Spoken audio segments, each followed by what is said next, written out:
Welcome back. इस video में हम लोग जानेंगे एटम के बारे में। और इससे पहले हमने एक वीडियो डाली है जिसमें बताया कि एटम के इतने सारे स्ट्रक्चर्स क्यों हैं और सबको पढ़ना क्यों जरूरी है। तो पहले वो वीडियो जाके आप देख लीजिए। स्टार्ट करते हैं एटम के बारे में। तो एटम जो वर्ड आया है वो एक ग्रीक लैंग्वेज का वर्ड एटोमोस से आया है। एटोमोस, जिसका मतलब होता है इंडिविजुअल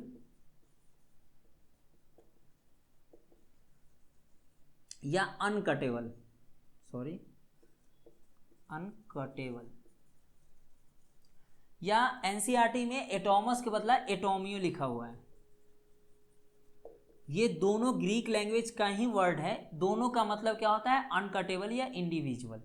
ठीक है, तो एटम वर्ड एटोमस या एटोमियो से आया है। तो एंशिएंट समय में अराउंड 440 बीसी में ग्रीक फिलोसफर्स जैसे डेमोक्रिटस और ल्यूसिपस ये सोच रहे थे कि कोई भी मैटर किस चीज़ से मिलकर बना है, मतलब मैटर का कंपोजिशन सोच रहे थे। तो डेमोक्रिटस ने ये बोला कि अगर हम किसी भी मैटर को हाफ से डिवाइड करेंगे, जैसे कि मान लो ये मैटर है, इसको अगर हम हाफ से डिवाइड करेंगे, फिर बचे हुए पार्ट को फिर से हाफ से डिवाइड करेंगे, फिर बचे हुए पार्ट को फिर से हाफ से डिवाइड करेंगे, और ऐसा करते जाएंगे तो अल्टीमेटली एक ऐसा पार्ट आएगा जिसको हम डिवाइड नहीं कर पाएंगे। तो उन्होंने उस पार्ट को बोला एटम या एटोमस उन्होंने बोला।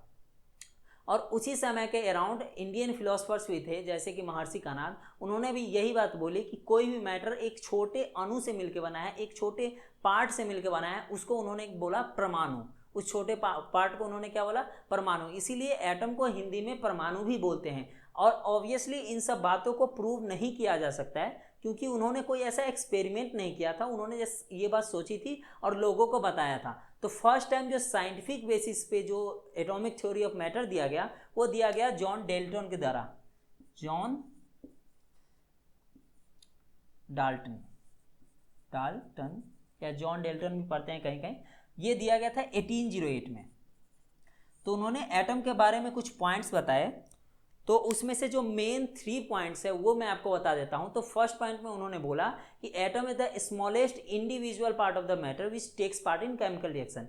मतलब एटम क्या है? वो सबसे छोटा इंडिविजुअल पार्ट है। तो उन्होंने एटम को इंडिविजुअल बोला, मतलब एटम किसी और चीज से मिलकर नहीं बना है। तो atom is the smallest individual part of the matter which takes part in chemical reaction.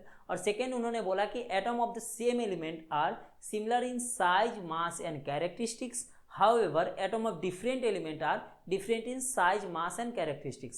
मतलब सेम एलिमेंट का एटम है, जैसे कि आयरन का 2 एटम ले लेते हैं, उसका साइज भी सेम होगा, उसका मास भी सेम होगा, और उसका कैरेक्टरिस्टिक्स मतलब होता है केमिकल और फिजिकल प्रॉपर्टीज, उस दोनों का क्या होगा? सेम होगा। वहीं पे जो अलग अलग एलिमेंट है, जैसे एक आयरन का ले लें और एक ऑक्सीजन का एटम ले लें, तो दोनों का साइज भी अलग होगा, दोनों का मास भी अलग होगा, और दोनों का फिजिकल और केमिकल प्रॉपर्टीज भी अलग अलग होंगे। और थर्ड पॉइंट उन्होंने बोला था कि atom is neither created nor destroyed, मतलब एटम को ना ही हम क्रिएट कर सकते हैं ना ही हम उसको डिस्ट्रॉय कर सकते हैं।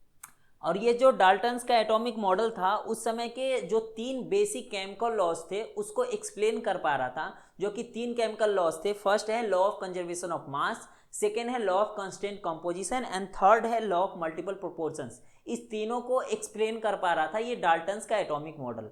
पर उसी समय के बहुत ऐसे एक्सपेरिमेंट्स थे जिसको ये एक्सप्लेन नहीं कर पा रहा था। जैसे कि फर्स्ट है कि जब कोई ग्लास को किसी सिल्क या फर से रब करते हैं तो उस पर चार्ज डेवलप हो जाता है, जबकि उस समय सबको पता था कि कोई भी मैटर न्यूट्रल होता है। और डाल्टन ने ये बताया कि कोई भी मैटर का सबसे छोटा इंडिविजुअल पार्ट जो होता है वो एटम है, मतलब वो भी न्यूट्रल होना चाहिए। तो जब कोई न्यूट्रल ऑब्जेक्ट को रब कर दे रहे हैं तो वहाँ पे चार्ज डेवलप कहाँ से हो जा रहा है? तो ये पहला ऐसा एक्सपेरिमेंट था जिससे ये पता चल रहा था कि एटम में कोई चार्ज पार्टिकल है। और सेकेंड जो एक्सपेरिमेंट जो है वो माइकल फैराडे द्वारा 1830 में किया गया। उन्होंने क्या किया, एक इलेक्ट्रोलाइट में 2 मेटल रड्स डाल दिए। और इलेक्ट्रोलाइट क्या होता है? इलेक्ट्रोलाइट एक ऐसा लिक्विड होता है जो इलेक्ट्रिसिटी को कंडक्ट कर सकता है, मतलब उसमें आयंस होता है जिसके कारण इलेक्ट्रिसिटी कंडक्ट हो रहा है। तो उनमें जब मेटल रड डाल दिया और एक पावर सोर्स से उसको कनेक्ट कर दिया, मान लो एक बैटरी से उसको कनेक्ट कर दिया, तो उसमें जो लिक्विड है उसका कुछ एटम जो है, कुछ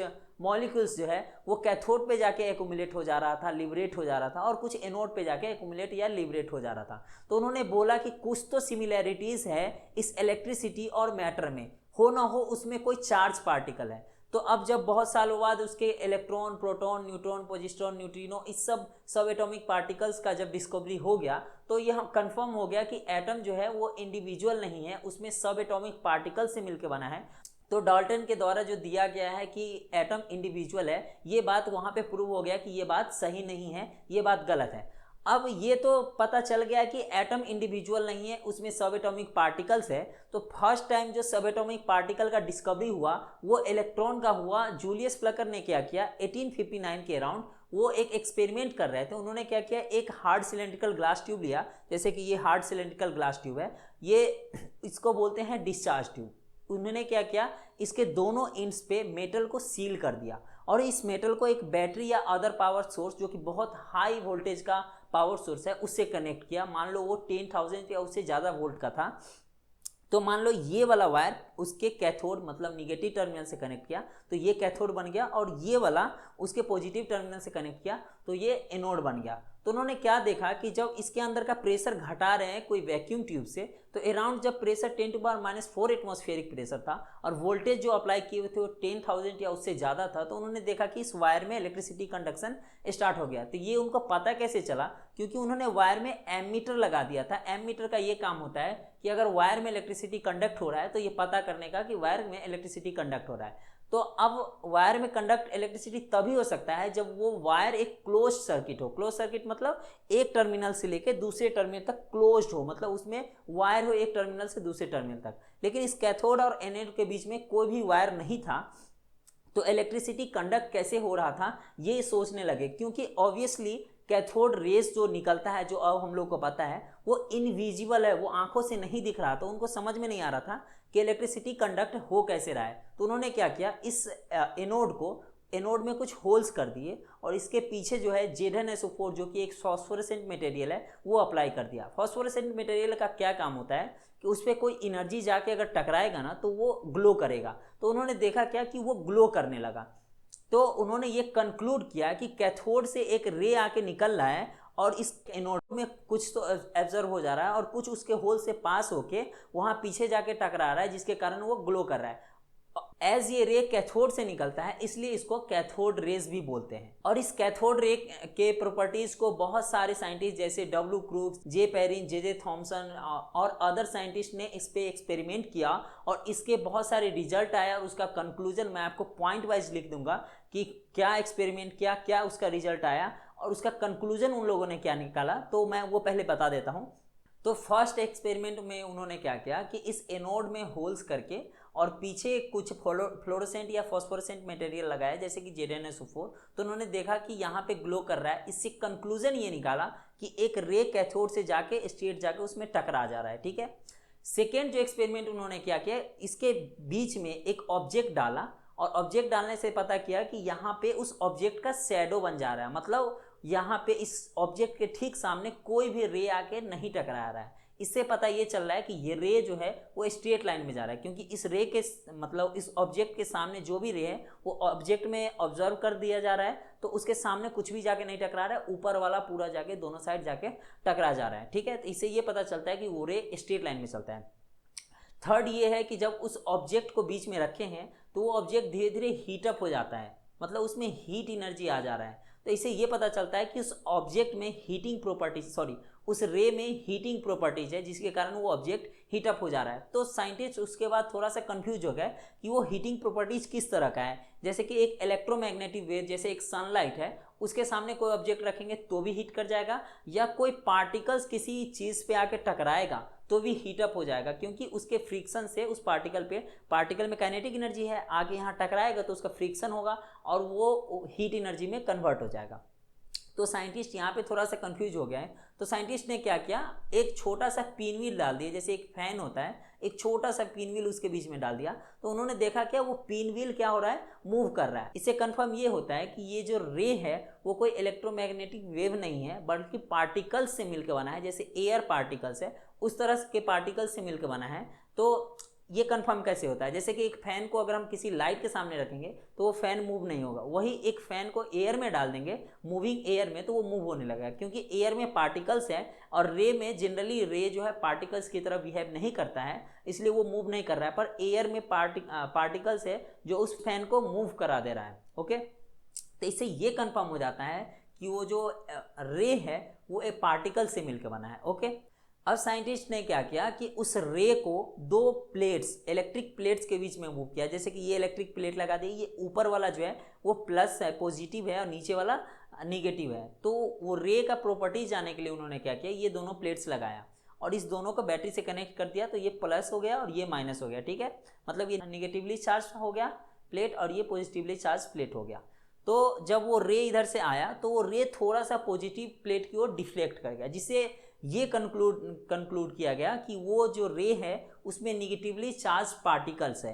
इसको कंफर्म करने के लिए क्या किया गया कि positively charge gold leaf electroscope को इसके बीच में डाला गया। तो वो इस तरह से कुछ इंस्ट्रूमेंट होता है जिसके नीचे ये गोल्ड लीफ है, छोटा सा लीफ है, जो कि दोनों अगर पॉजिटिवली चार्ज है तो दोनों दूर रहेगा इस तरह से, अगर वो डिस्चार्ज हो जाएगा तो दोनों साथ में आ जाएगा इस तरह का। तो जब उसको बीच में डाल दिए हैं तो वो डिस्चार्ज होके वो ऐसे साथ में आ जा रहा है, जिससे पता चल रहा है कि निगेटिव चार्ज है जो उसको डिस्चार्ज कर दिया है, अपोजिट चार्ज जाके उसको क्या कर देता है, डिस्चार्ज कर देता है। और वो पॉजिटिव प्लेट की ओर मूव थोड़ा सा क्यों हो गया था, क्योंकि उसमें निगेटिव चार्ज है और अपोजिट चार्ज एक दूसरे को अट्रैक्ट करता है। वो निगेटिव की ओर जाता तो उसमें पॉजिटिव पार्टिकल होता, समझ में आ रहा है, और वही अगर वो पॉजिटिव की ओर जा रहा है इसका मतलब उसमें निगेटिव पार्टिकल्स है। तो इससे ये कंफर्म हो जाता है कि इस रेज में निगेटिव पार्टिकल्स है। फिर साइंटिस्ट ने क्या किया, ये कैथोड जो है, कैथोड अलग अलग मेटल्स के कैथोड लगा के देखा और उसके अंदर जो एयर है जो हम थोड़ा सा इवैक्यूएट कर दिए थे, मतलब प्रेशर अराउंड 10⁻⁴ एटमॉस्फेरिक प्रेशर था, इसका ये मतलब नहीं कि उसके अंदर का सारा एयर निकाल दिए हैं, इसका ये मतलब कि उसके अंदर का कुछ एयर निकाल दिए हैं हम लोग। तो उन्होंने देखा क्या कि इस एयर को भी बदल के देखा और कैथोड का जो मटेरियल है उसको भी बदल के देखा, फिर भी इस कैथोड का जो कैथोड रे का जो प्रॉपर्टीज है वो सेम ही रहता है। इससे कंफर्म ये हो जाता है कि ये जो कैथोड रे जिस भी पार्टिकल से मिलकर बना है वो पार्टिकल सभी सारे मटेरियल्स में प्रेजेंट होते हैं, क्योंकि सारे मटेरियल्स में सेम ही निकल रहा है और उसका प्रॉपर्टीज भी सेम हो रहा है, इसका मतलब ये सारे मटेरियल्स में प्रेजेंट है। इलेक्ट्रॉन के बारे में अदर फैक्ट्स जो है हम नेक्स्ट वीडियो में जानेंगे, क्योंकि अभी तक इसका नाम इलेक्ट्रॉन नहीं रखा गया है, वो नेक्स्ट वीडियो में हम देखेंगे। चैनल को जरूर सब्सक्राइब कर दीजिएगा और अब इसमें कौन सा पार्ट आपको अच्छा लगा ये जरूर कमेंट कीजिए, और कौन सा पार्ट में आपको थोड़ा सा प्रॉब्लम हुआ वो भी कमेंट कर दीजिए, जिससे कि हम इम्प्रूव कर सकें। मिलते हैं नेक्स्ट वीडियो में और वीडियो को जरूर लाइक करें।